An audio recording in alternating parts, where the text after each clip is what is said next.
Okay, here we go. We are going into Chapter 12 on unsaturated hydrocarbons.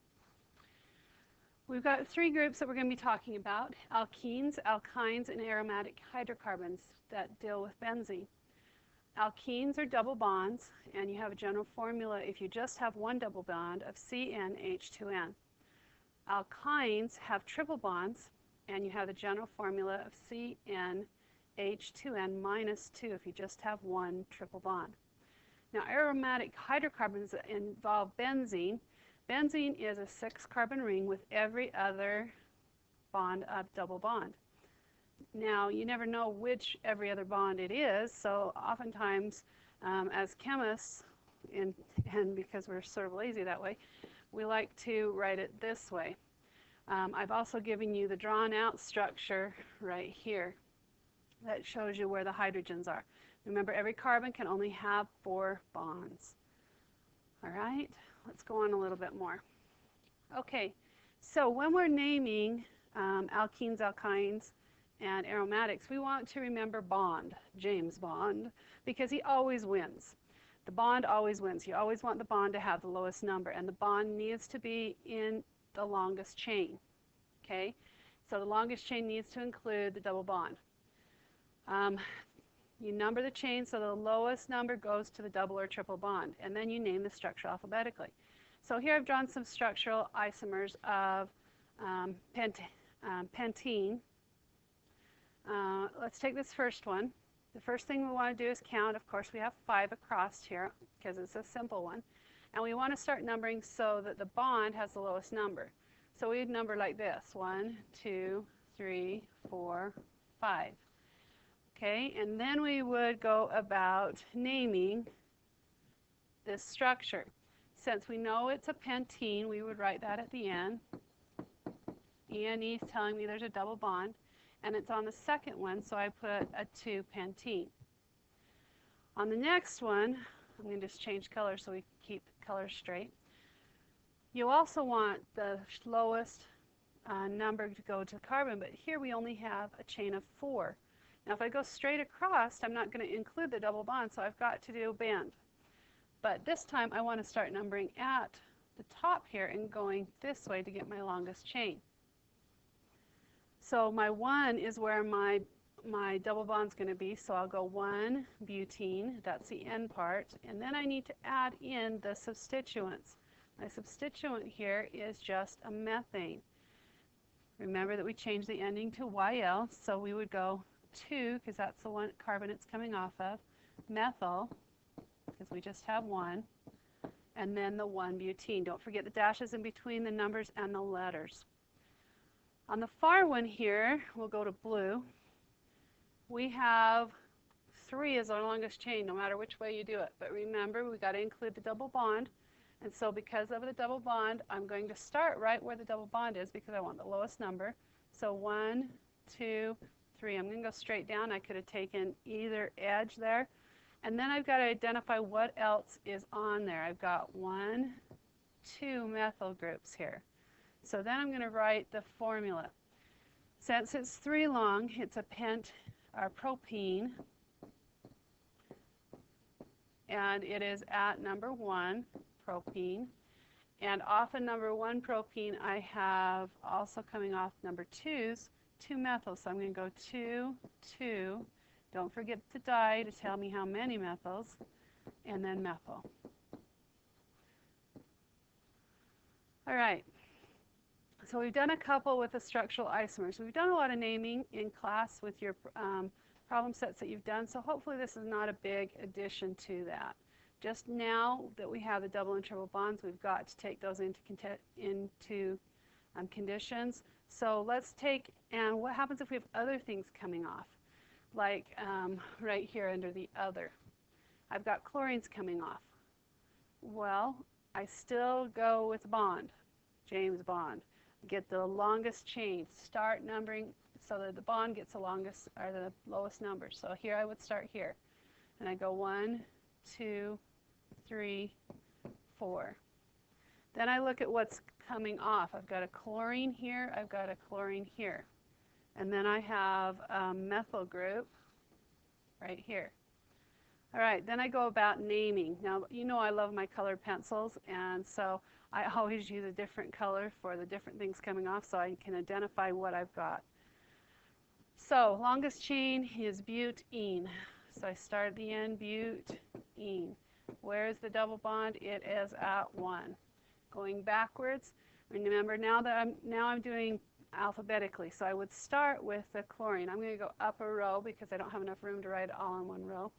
So at 2 and 3, I have 2 dichloro. And then on number 2, I also have 1 methyl. So that would be the name of that one.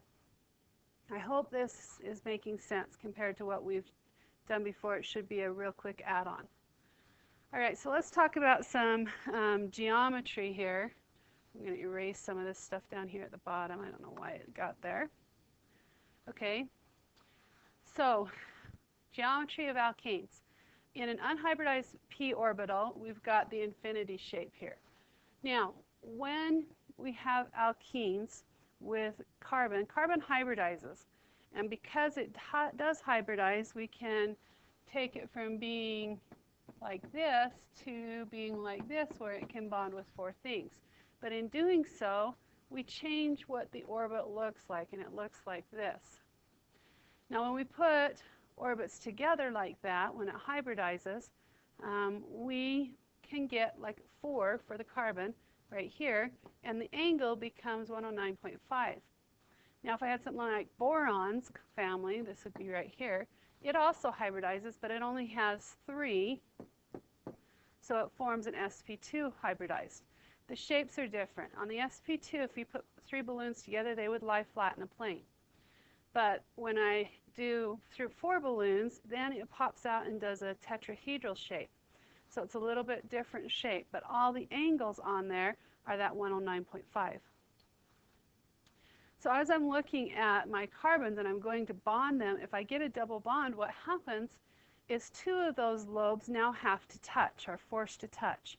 And when they touch, I actually end up with a plane. Now, we've built these models, and you've seen that as we built the ethene in class, or ethylene, because smaller ones, they call them like this, we made one like this, if you remember, like this. And it lied flat, or you could lie it on the table, and it was flat. Okay? Those double bonds were the result of bringing in an sp orbit, making it bond. Now, the first bond that's made between any 2 elements is known as a sigma. And I like to think, oh, it's the S, it's the first one. But it's really not the S, because in an sp orbit, it's just one of the sps. And then the pi is the second one. So I think, oh, yeah, S. P is the next orbit. So that's how I remember it. P is pi to me in my head, even though it's a little off. Okay, so if that helps you, great. If not, then just remember the first bond is sigma, the second bond is pi. When we get to a triple bond, we're now bringing 3 of those balloons and forcing them to touch in the center. And when I do that, I end up with a linear bond. Now, we did this in class where we had a carbon molecule and another carbon molecule, and we had to form 3 bonds between them, and then we came out to the side and we had our hydrogen. And we found out that it, yes, indeed, is linear. Okay? So the pi bonds must be the second or the third sp orbit to bond. Okay? We have 4 sp orbits, but there's no way we can get 4 of them into the center. It just doesn't work. And in class, we will do a demonstration, if we haven't already, where I have 2 kids come up to the front and they shake hands. That's a sigma bond. Now, if they take 2 hands, each of them take both hands, that would be a sigma and a pi. Now, if they take, and while they're holding their hands, bring a knee up and touch knee to knee, that's a sigma and 2 pi. There's no way they can take that other foot up and touch 2 knees and keep from falling. Okay, so it's a very, as it is, the triple bond is very stressed. All right, let's look at some geometric isomers. As we look at geometric isomers, let me tell you a trick. The first trick is, remember that back when I showed you the ethylene. It's flat in the plane. And from that, you have a carbon, double bond, carbon, and then your hydrogens came off like this. So when I'm drawing a double bond molecule, I always start with a double bond and count backwards. So I've got hexene. I know it's at number 3 that the bond is. So I draw my bond and then I say, okay, 3 back. So this is number 3, so I have 2 and 1. And I do the skeletal structure. Now cis means that it's going to come off the same side of the double bond. So as I'm counting, I now have 4 carbons up there. I need 2 more to make hexene. So I put 1 here and 1 here. These other bonds coming off at the double bond are hydrogens. And I do need to show those at the double bond. This is cis-hexene. Now, if I'm going to do trans-hexene, I'm going to start the same way. Double bound carbons in the center with my little fly coming off. I'm still going to have this part start at the top. But now, trans means I'm going to cross that bond, and it's going to be on the other side. Sort of like Transcontinental Railroad, it crosses the United States.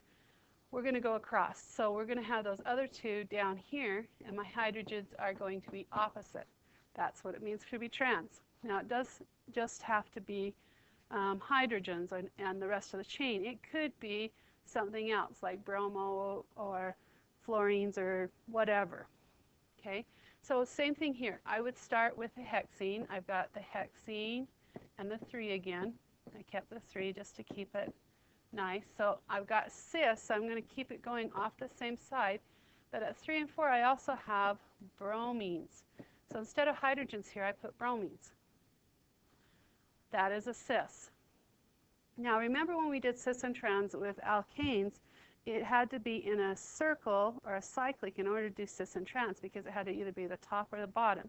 And the only way to force that was to put it in a cyclic. With double bonds, you don't have to do that. Now triple bonds can't do cis and trans because only 1 hydrogen or 1 bond is coming off the end. So here we go again with another hexene, drawing my same thing first. We started here. This time I'm going trans, just like up above, and this time my bromines are also trans. So hopefully that helps. Not too hard, just remember to start with your double bond and it makes life a lot easier. Okay, we're going to practice with your problem sets and in class, and if you have any questions, make sure you bring them to class 2 so that we can answer them. Have a great day.